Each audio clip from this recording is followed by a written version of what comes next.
Remote tuners reduce feed line losses. The challenge for portable operations is they require U-bolts, nuts, and optional washers.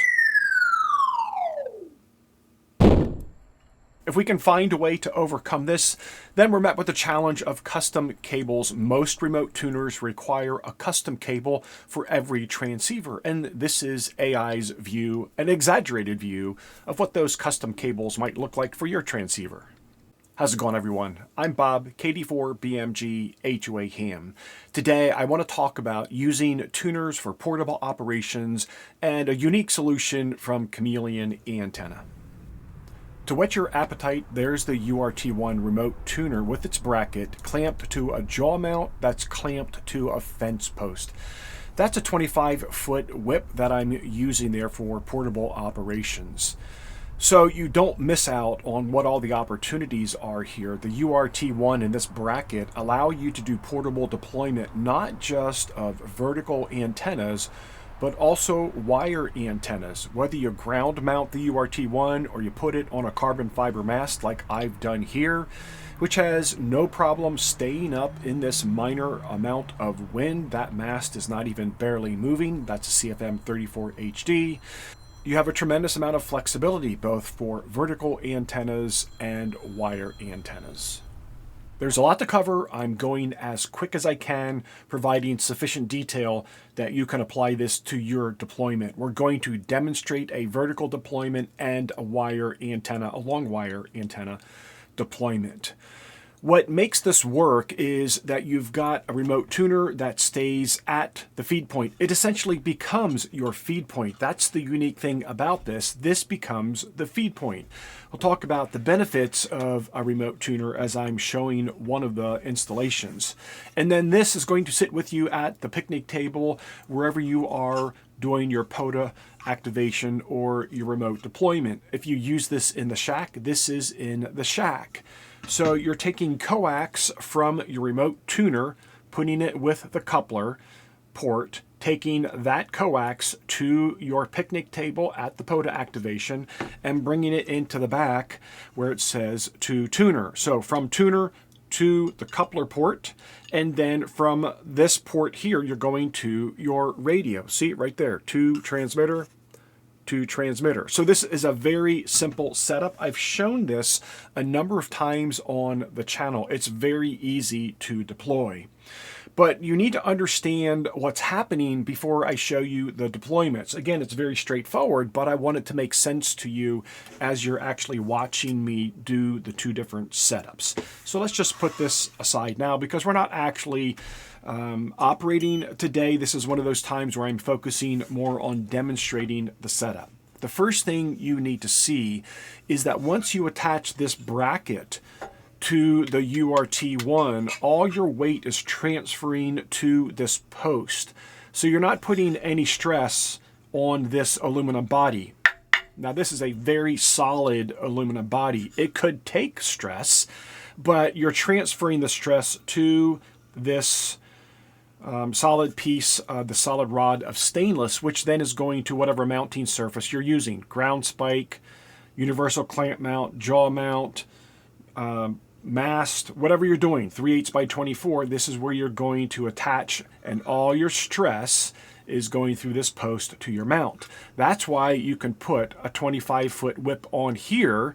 This is 3/8 by 24, and now you have an antenna. Bob, that's not going to work because you're taking your signal into your ground, right? Nope, that's where things need to be understood. These two are disconnected. Do I have continuity? Well, let's first of all get me over here into the mode that I want to be in. There we go. I do have continuity here in the post. I have continuity up here in the mount, but I don't have continuity between the two. See this little white thing right here? That is a Delrin spacer. And that Delrin spacer is separating the top from the spike. So your spike never has signal. Your signal is here. Well, Bob, the signal isn't going into the tuner. Well, I've added a banana plug here on this top beehive connector because if you were deploying this by itself, you could put a wire antenna here. Well, if you want to do a vertical up here on the top, again, you're going to see me do this. I'm trying to explain it in advance.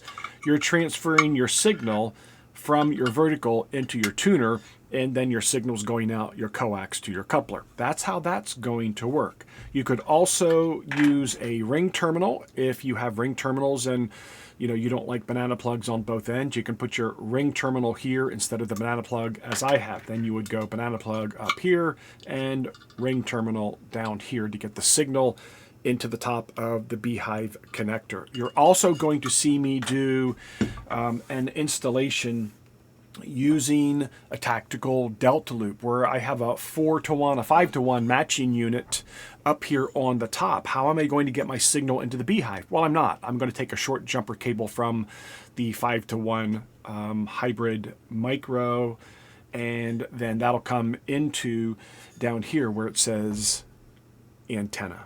You'll see it. I'll get close up with it. So I wanted you to understand all of your weight is transferring to this solid stainless rod, and then you're getting connectivity by either using a jumper to go to the top for vertical, or you're actually taking a short coax jumper and going into the bottom where it says antenna. Again, you'll see this very close up in a minute.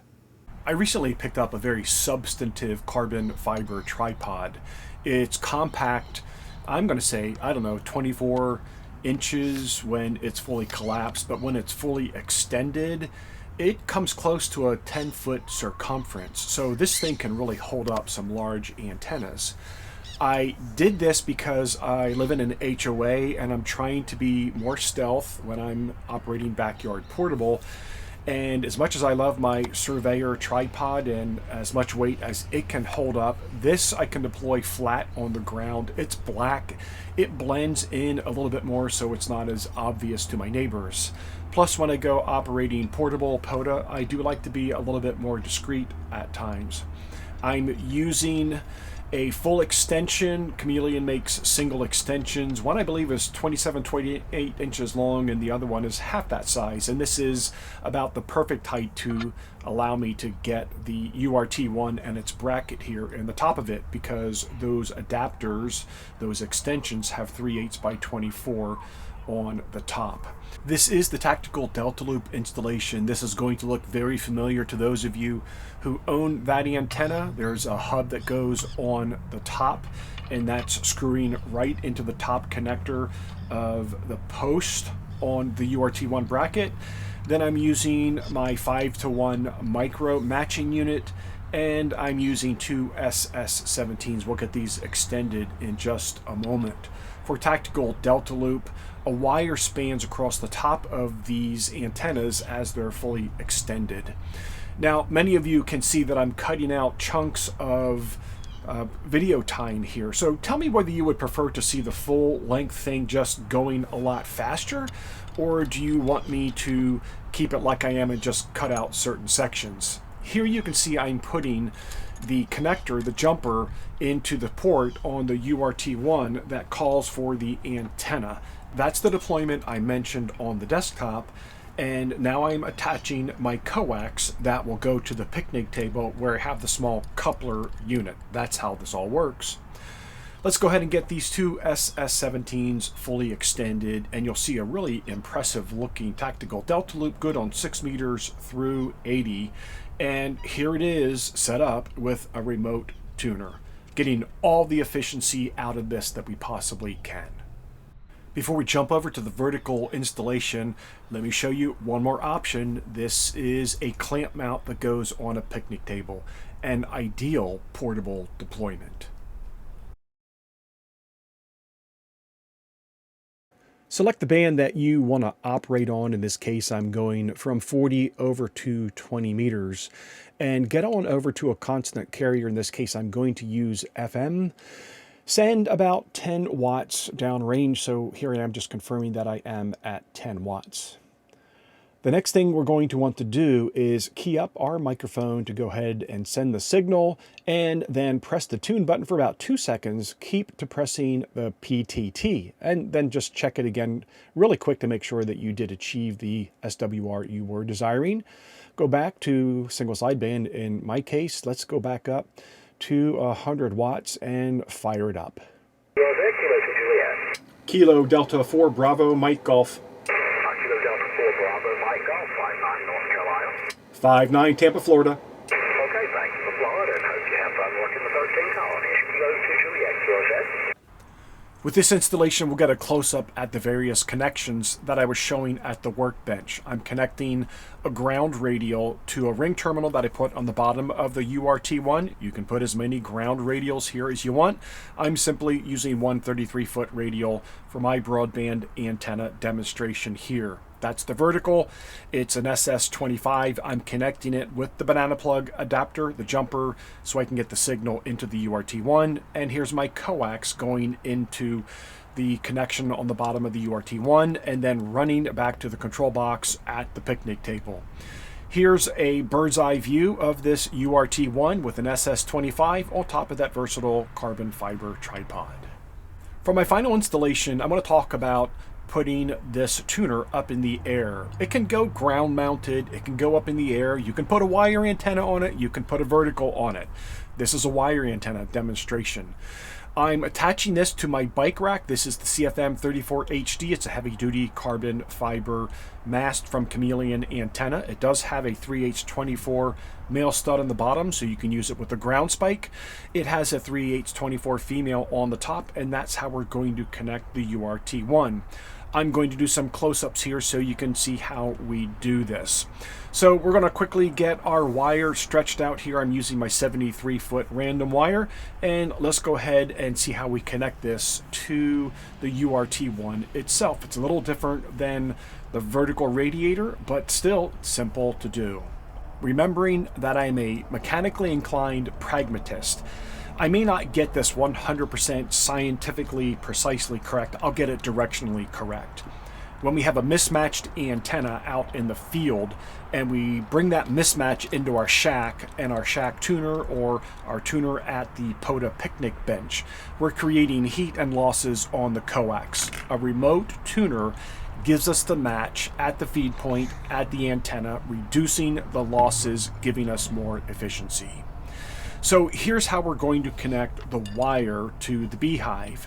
That top section on the spike, the stud that's part of the bracket, we're just going to use that now for strain relief. We're going to put a shackle into that 3/8x24 socket, and that will hold my wire and take the strain off of the ring terminal. So when I attach the ring terminal and stretch my wire out, I'm not putting any undue strain on the wire. Let's get a close-up look at it. We're going to take the wing nut off of the beehive connector. This should come with a couple of washers on it. Or if you're buying a competitive brand and you follow this similar concept and idea, do give yourself some strain relief. And I'm sandwiching this ring terminal between two washers, and then I'm going to put the wing nut back on top of it. And what I have at that point in time is a perfectly good RF electrical connection to the top of the URT1, the beehive connector. Now I've got my signal going into the URT1 and I have strain relief. So I'm not going to spin this URT1. I have a top section of this mast which I can spin once I release the clamp. So that's what I'm doing here. I'm actually spinning the very top section of that mast that has a 3/8x24 female receptor, and that's how I'm screwing in the stud on the URT1 bracket. So I'm going to go ahead and stretch out the wire here real quick, and then we'll go ahead and get our mast up in the air. Oh yeah, coax, that would help, wouldn't it? So our coax again is going back to our bias T where we control the tuning for the URT1. This CFM34HD is a beast of a mast. Like I said, I'm putting this up about 24 feet. And once I get my coax situated and I get my wire stretched out, this URT1 is happy to operate here up in the air. I really enjoy making my vehicle part of my antenna deployments and installations. So there you have it. We've taken something that is typically permanent or semi-permanent at the QTH, and we can go portable with this. It's the perfect POTA companion, field day companion, working backyard at the mother-in-law's house, wherever you need portable deployment and you need a tuner. Get rid of the losses, use a remote tuner. So typically, when I show demonstrations like this, I can only scratch the surface on the number and type of deployments. I would be interested in hearing your ideas on alternate deployments. I hope you found this useful and inspiring. I'll talk to you later, friend. 73.